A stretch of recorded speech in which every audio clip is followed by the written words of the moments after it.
दाहिने पैर के अंगूठे केवल खड़े होकर ऐसे पत्नी प्राप्त करने के लिए करदम जी ने तपस्या की थी, तब उनको भगवान ले आकर के देवहूति जी के लिए। तो हम लोग कामना करते, क्या तपस्या करते हैं, क्या भजन करते हैं, क्या भगवान के लिए अर्पित करते हैं। लोग समझते हैं केवल मंदिर गए, भगवान से कह दिया तो हमारा काम पूरा हो जाएगा, ऐसे नहीं। तो धैर्य पूर्वक रहो, आगे खुद आप देखना। तो आपको आए और आपको उत्तर मिल गया।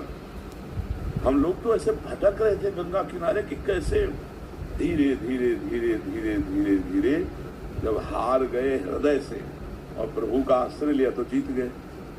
जब तक अहंकार साधना का था तब तक कुछ नहीं बना, और जब रोना शुरू हुआ तो फिर सब बात बन जाती उनके चरणारविंद के बल से। किन रोए किन पाइया प्रेम प्यारा मीत। तो सही पूछो तो एक काम बढ़िया हो रहा है, आपका अहंकार नष्ट हो रहा कि मैं किसी योग्य नहीं।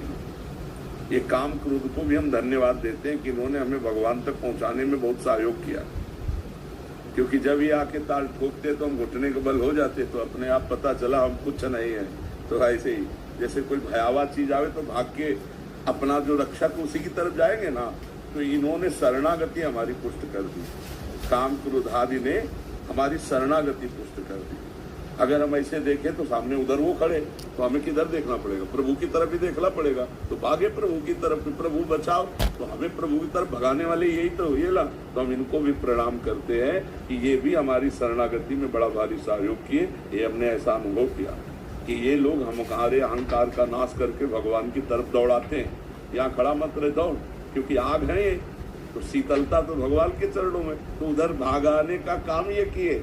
तो इसलिए बहुत धैर्य पूर्वक चलो। अब जो भी हो रहा है मंगल ही होगा, अमंगल नहीं हो सकता। बिल्कुल आप आनंद पूर्वक रहिए, खूब नाम जप कीजिए, थोड़ा सहनशील बनिए। सहनशील आशय उदार धीरज सहित विवेकी, सहज सहित बाढ़े भगत गृह तन गुरहितगार। जो सहन कर गया वो बहुत आगे बढ़ गया। चुप शांत ऐसे कोई तुम्हारे ऊपर थोड़ी है।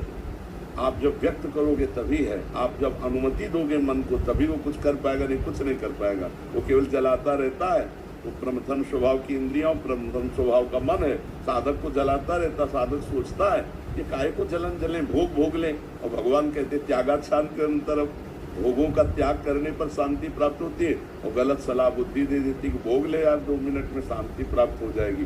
बस वो तो क्रिया हो गई, लेकिन उसका जो संस्कार बना वो जीवन भर तुम्हें काटता रहेगा, भगवान से बिलक करता रहेगा। इसलिए बहुत सावधान होना चाहिए। गोविंद